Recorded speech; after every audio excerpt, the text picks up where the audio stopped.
is good to people. I feel happy to be out. You know, this one is a good treat. Eh? Yes, it's just to treat ourselves to come out to breathe this fresh air, which is very, very, very good, and even to our health and to our upgoing. Eh? I have talked for a number of years. I'm about to retire next year. I'm retiring. Eh? Next year, December 2020, I will not be there. I will not be in class, inshallah. Inshallah. She'll be in another class. I will be elsewhere. I will be elsewhere. I will be out of the government. You know. Now, I am about to leave you because we have another function. So I will leave you to continue. But we shall be joining some other time, God willing. Eh? Now, an advice to these young ones, and everyone is young here. What can we say? The oldest. That you feel that you are very old. You are not yet old. You are still young. Eh? There is time for everything, and it is good to use these early years. If I can tell you about my education, you can even laugh and say, what is wrong with this woman? After standard 7, there's a man. I stayed for 5 years. Nobody to take me to school. Why? I had parents, but I became a mother at the age of 17 years. So I had to discontinue with the school 5 years down the line. I started working. I was a house girl. And among one of my employees, a Canadian, felt mercy and asked me, Neri, where did you reach school? I said, I dropped in class 7. Would you like to go back to school? I said, yes. What he did, he paid junior, it was called junior KG, it is Form 2. In there Form 2, after 5 years staying home, after 5 years I did that one for the KJC. I passed the degree, mathematics with a C, geography with a C, English with a C. All the others I failed.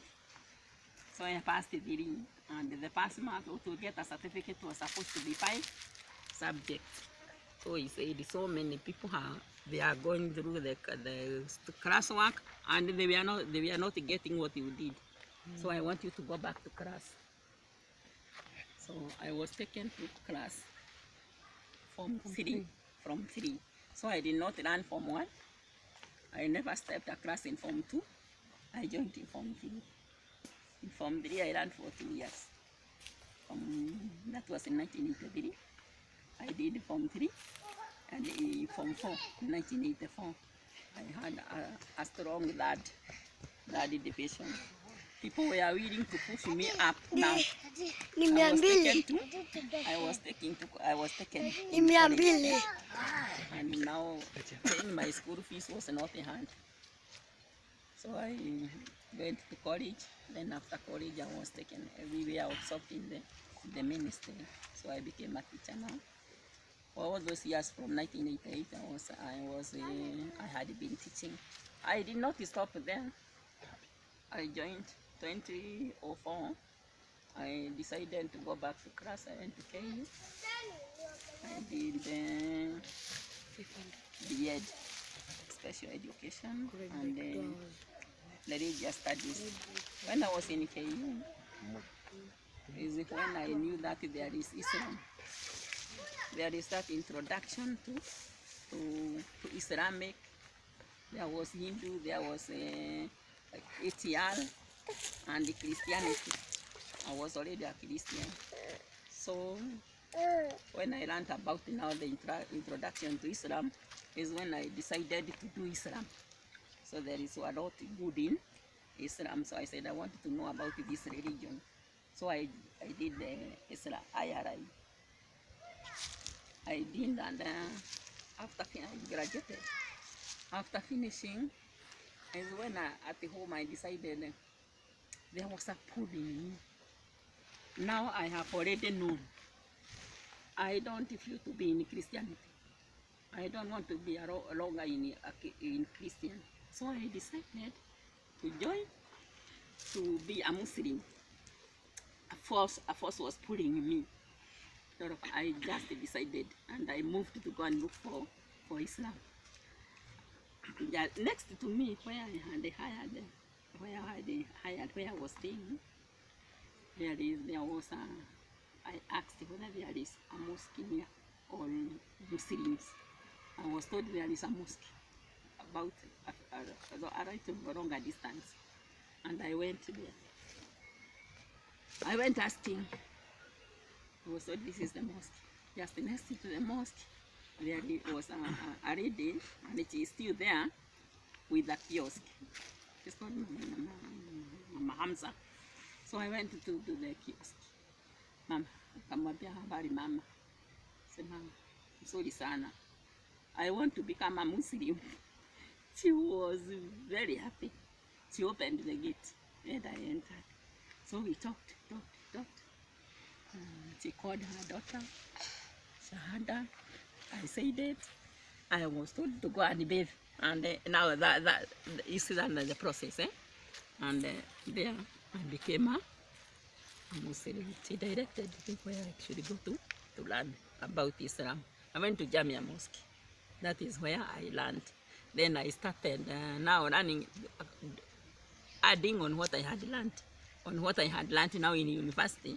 There are those basics which I had not seen them anywhere else in about Islam, is what I learned in Jamia Mosque. I did the basic. I also did the advanced. Now the religion, that study of the religion, the practical part of it is now what I learned in the Jamia Mosque. I later joined Mount Kenya University for my master's, and now this is where I came closer now to Daktari. I came closer now to him, and he has been a good friend to me. We have done more. He has even taken me far. I have flown with the airplane very far to Ethiopia. I landed Ethiopia through him, and Alhamdulillah, I am still practicing, and I'm happy to be a Muslim, and I wanted to work and die a Muslim. Yes. Now, career, in the career form, whatever you are doing, perfect it. Eh? What you have started, continue. Are we together? And work hard. God is always with us, and He will give you according to His will. Thank you. Thank you. Thank you. Thank you so much. Before Sister Phone comes in, you see, it's good to meet.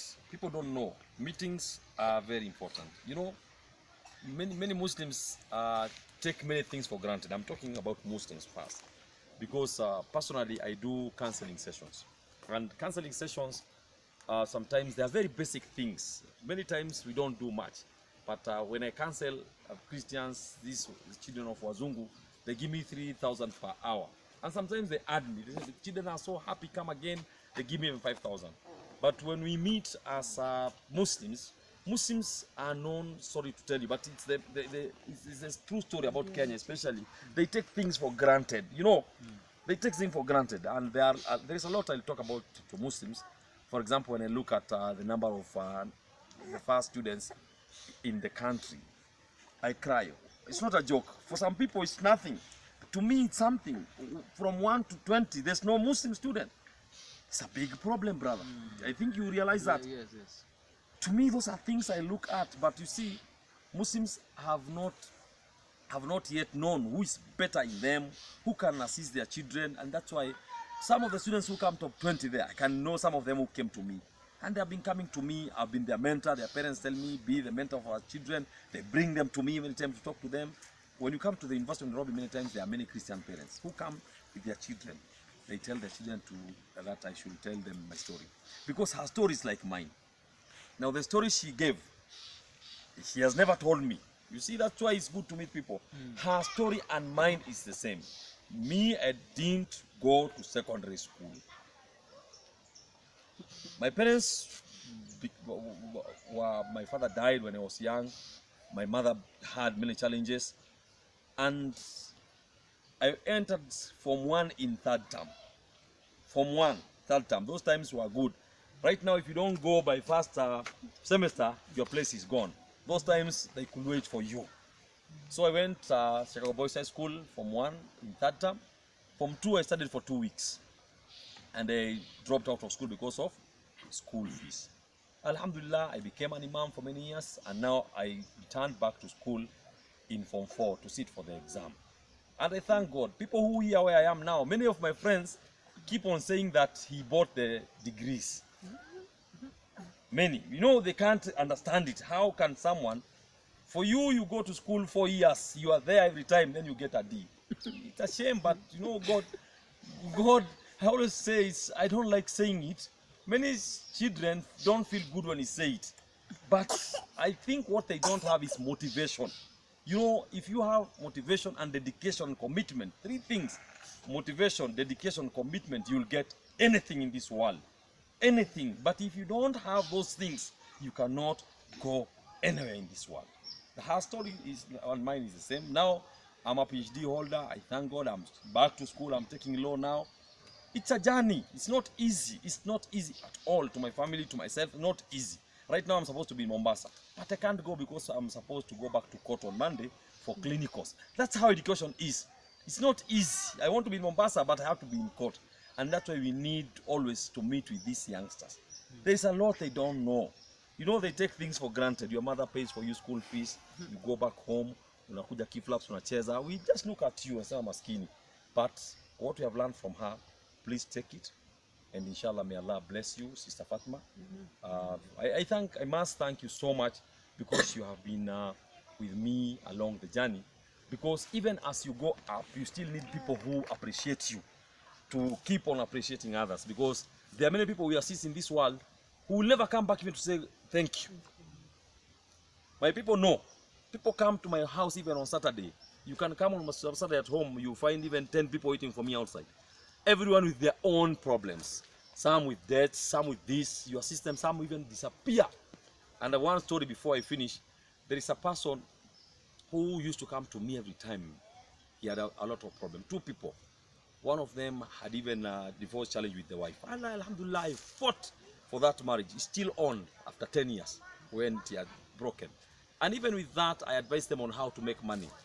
The divorce was because the wife wanted to go out to become a maid outside the country. The husband says no. I asked him, what will you be feeding him? What will you feed the wife and you don't have work? Wacheni ujinga, niwaambia nyinyi Waislamu mmekuwa na akili za upumbavu sana. Nilikuwa mkali nikamwambia hivyo. You don't think, you know, you have to think out of the box. Here I am with my wife. Every day he goes to mosque to beg. Now your wife's sister tells your wife, come work with us here. And in 3 years you'll make at least 1 million. What do? You go. As long as the sister is there, let her go. Then she'll be coming every year. I advised them what to do. They told her, let the wife go. Every time she send money, you buy a plot. I showed him where to buy a plot near my place. He bought a plot. The wife finished. They came, built the house. But unfortunately, now I'm the enemy of that brother. Those are how things are in this world. Number 1. Number 2, another person used to come to me every time. Every time, kila siku he come there, give me this. I asked him, why can't you work? Then he said, find me a job. I took him to Pembe. So every time I sent him to Pembe, I didn't know. He got job at Pembe. He never told me. Never. One day, I have a habit of giving people lifts in the morning. That has been my habit since I bought the first car. I gave him lift. Then he told me, drop me somewhere. When he dropped, I told him, inshallah, I wish you the best. Why are you dropping here? Where are you going? The slip of tongue, he told me, naenda Pembe kazini. I said, subhanallah. I left my own brother, who was to go at that position. I gave this beggar. He can't even say thank you. We need nothing from you. Just tell me, Sheikh, thank you so much. You got me just that job. Huh? Thank you. That's all we need. So if you don't appreciate people, it's very wrong. So inshallah, thank you, Sister Fatima. And inshallah, we have our organization, Peace in Africa. I told you, please come, let us work together, all of you here, and we see how we can move together, because it's still there and we still need for people to work together with. So I think, Sister Arfon, you can have your 2-3 minutes, and then we come to our brother, and then we conclude here with this first session. Mimi naitwa Arfon Abdi, naishi Githurai. Mimi ni mama wa nyumba, na nimeshukuru leo kwa kukutana tujuane, na ni vizuri sana tukiwa tunakutana hivi, tunaelewana, tunajua ni nini inaendelea. Na nimejua Dr. Hassan kupitia, mara nimesikia kwa radio na mara nimekuja kwa klasi yake ya Arabic. Niko nafundishwa na Mwalimu Abdalla na Anwar. Ndio, kitambo. Na mbele sikuwa najua, lakini napenda kujua lugha ya Kiarabu. Bado saa hii sijaelewa kabisa, lakini kuna ile nilishika. Na nilikuwa kwa ngumu kujua Quran, lakini wakati nilikuja nikasoma Arabic, sasa mwenyewe najua kujisomea. Alhamdulillah. Nasema hiyo, nashukuru sana Mwenyezi Mungu. Alhamdulillah. Na ningesema lugha ni kitu nzuri, kwa sababu huwezi kaa hapa peke yako, ama unaweza kutana na watu wengine wa kutoka nje na hujui lugha ile huyo mtu anatumia, lakini ukijua lugha itakusaidia kwa matumizi yako. Unaweza kupata kazi na inaweza kusaidia hata kwa maendeleo ya mbele, ama unaweza kuwa unasaidia wenye wako nyuma yako. Ile faida umepata kwa klasi ya lugha utasaidia wengine, kwa sababu sio lugha haipotei, bado itakuwa hiyo lugha na itasaidia wengine. So nimesema ni mzuri sana watu waendelee kusoma, na masomo haina udogo, haina ukubwa. Usiseme ati wewe umezeeka, useme wewe umetosheka na masomo. Hata mimi ni mama, niko na watoto na wamemaliza shule, wengine wako shule, lakini naye nawaambiaga tu bado waendelee kusoma, na mimi bado nahitaji kusoma. Masomo haishi. Nasema shukrani. Asante sana. Kwa hao wasichana wadogo, kitu muhimu sana so mnapata kwa wamama ni kwa kuwa elimu wamekwambia haishi. So whatever you are doing, don't think you are doing it bakobalize. Think of going very far, and you will go very far, very far. Kwa hivyo mama wa nyumbani, hakuna mtu anayesema kwenye Uislamu kama mama wa nyumbani. In Islam, being a housewife is very important, because they are the ones who take care of our children when you are at work. So those people who, when they are asked, does your wife work? Hapana, anasemaga housewife. Sema ndio anafanya kazi. Mimi mtu akuuliza does, kama bibi yangu angekuwa nyumbani ningesema does he work? Yes. Where? She's my house manager. Unajua kwanza hata kutumia jina housewife imetumika vibaya kidogo ni wazungu, because to wazungu, you know, the cultures of wazungu and the Muslim are different. For Muslims, being a housewife, you get more thawab than even going to work. In Islam, she's getting more thawab than many of those who go to work because of a lot of things. Kwa wazungu it's different. For wazungu, a housewife is yani someone, she has nothing to do. That's the problem with the cultures, and that's why it's good to understand cultures. So in Islam, kama yuko Saudia aseme housewife, ama Somalia ama Kuwait, anaheshimika sana. Heshima kubwa sana pewa, lakini no, in the Western world it's different. But now they have started seeing the thing. Hata Western countries wameanza kuelewa wanawake ka nyumbani ni mzuri kwa sababu ya watoto wao. Hata sasa hii they are doing that. So you understand these things, inshallah. My brother, it's your time. So alhamdulillah, my name is Abubakar Salihu. I'm from Nigeria, and I'm decided to come to Kenya due to so many reasons. One, by my background, my parents are military. So you know the military discipline they have, they are so disciplined. So I grew up as someone who is so nervous, and I realized the best place for me to go and further my studies is to go to my own African country, because most of my friends, they went to Malaysia, some to India, some to China. So because of that, my background as a nervous person, you know, a nervous person gets so easily irritated, easily angry, and you know, the white countries,